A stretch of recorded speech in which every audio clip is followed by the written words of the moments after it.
When Tim Berners-Lee invented the World Wide Web, he surely didn't anticipate that children would end up becoming some of its main users. Most start using the Internet at the average age of 3. And as recent research shows, children now spend more time playing and socializing online than watching television programs.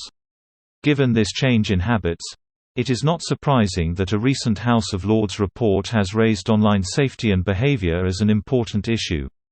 The report said that for children, learning to survive in a world dominated by the Internet should be as important as reading and writing.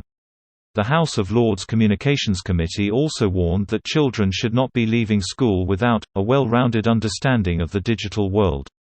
It also suggested that the government should think about implementing new legal requirements and a code of conduct companies would have to adhere to, which would help to bring the Internet up to child-friendly standards. Of course, trying to rectify this lack of child-centered design is not an easy task, but one that requires the cooperation and goodwill of many sectors. It will need to involve consultation with technology, education, legal and policy experts. And it would also be a good idea to make children and young people part of the process.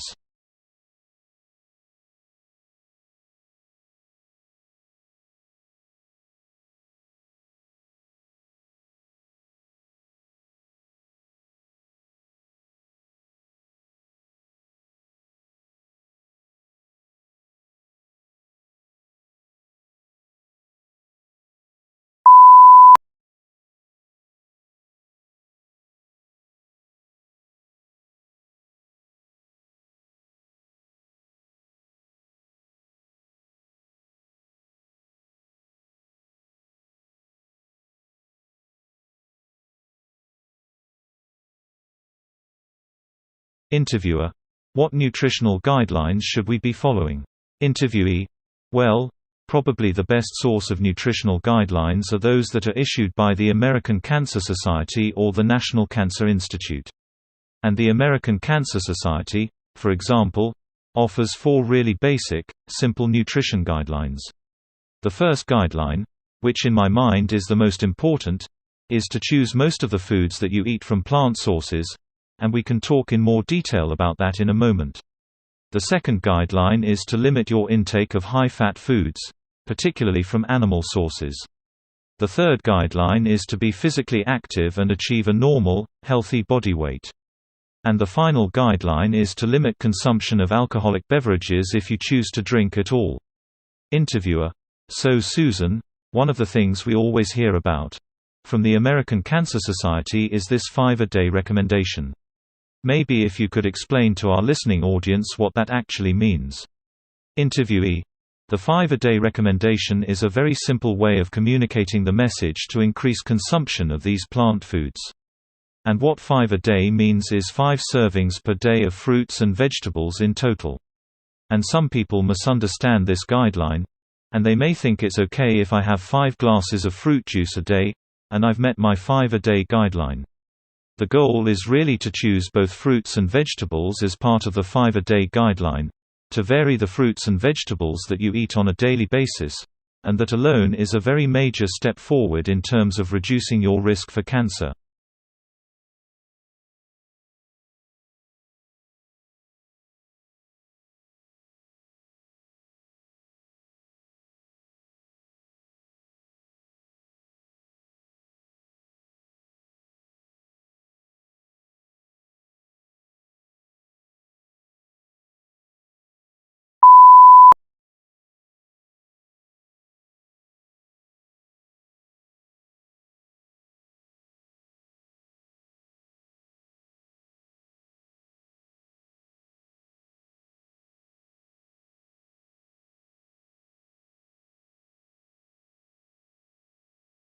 An essay is a chance to identify your read and learned. As a writer, you first need to collect many materials, then write an essay in 4 or 5 paragraphs, structures and quotes. If someone is searching for a book or article to read, he or she will decide from the very beginning whether this work is worth attention. If you want to wow your teacher, polish the introduction, especially the first couple of sentences. Add an essay hook, something interesting, funny, shocking, or intriguing to win the reader's attention. Build an emotional connection with your reader right from the start. A hook in the essay is a catchy sentence or paragraph in the impressive introduction which serves as an attention element and an important part. An excellent hook sentence is engaging and interesting. It is a perfect method to start an argumentative or persuasive essay. The hook for your essay often appears in the first sentence.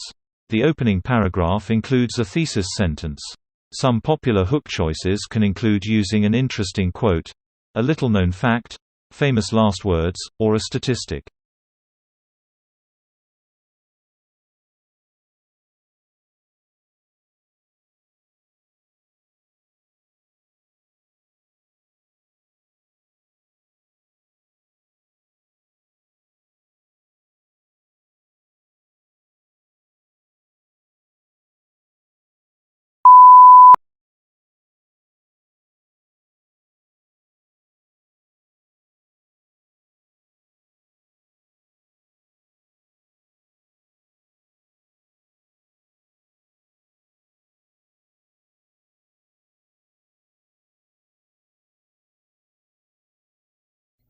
We are from an organization called Non-Human Rights Project, and we fight for legal rights of non-human animals. Drawing a line in order to enslave an autonomous and self-determining being is a violation of equality. We then searched through 80 jurisdictions. We chose the state of New York. Then we decided upon who our plaintiffs are going to be. We decided upon chimpanzees. We know the extraordinary cognitive capabilities that they have, and they also resemble the kind that human beings have. And so we chose chimpanzees, and we began to then canvass the world to find the experts in the chimpanzee cognition. So now we need to find our chimpanzees. Our chimpanzee, first we found 2 of them in the state of New York. Both of them would die before we could even get our suits filed. Then we found Tommy. Tommy is a chimpanzee. Tommy was a chimpanzee. We found him in that cage. We found him in a small room that was filled with cages in a larger warehouse structure on a used trailer lot in central New York. And so on the last day of the week, December 2013, the Non-Human Rights Project filed 3 suits all across the state of New York, using the same common law argument. The court didn't approve our appeal because they think chimpanzees are not humans, even though they have cognitive skills. We proved to the court that chimpanzees also have cognitive capabilities, and that they were not hearing us.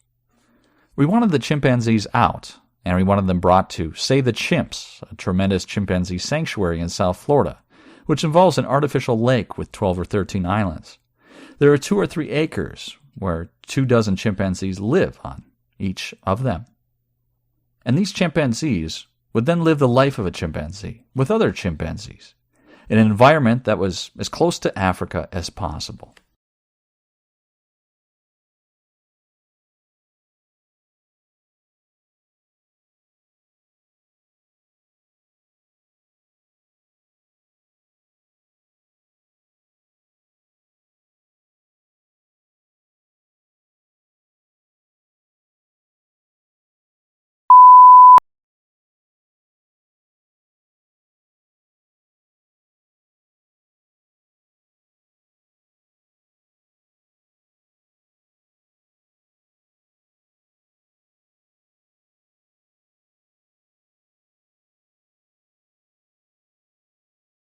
Because of the economic model, the newspaper industry has been shrinking drastically from the last 50 years of the 20th century in some states of America. Also, as the economic model changed, newspapers increased the cash flow. However, there are still some newspaper industries losing money because of a decrease in advertising and buyers. They can't find buyers. Only a few newspapers have positive cash flow. Over 100 newspapers with cash flow in red had no money to publish the newspaper every day. Some of them published 3 days per week. Small-sized newspapers only published once a week and had to go online. Some newspapers even disappeared. The staff working in newspaper industry decreased by 30 to 60% or more.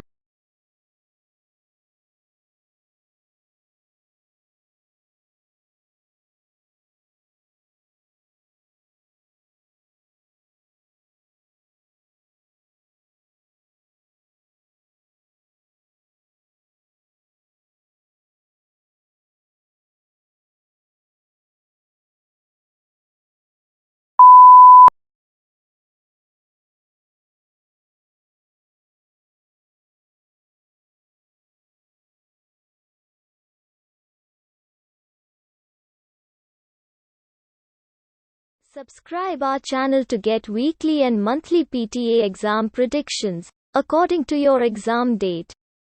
Please like, comment and share this video. Your appreciation is biggest motivation for us. See you in next video.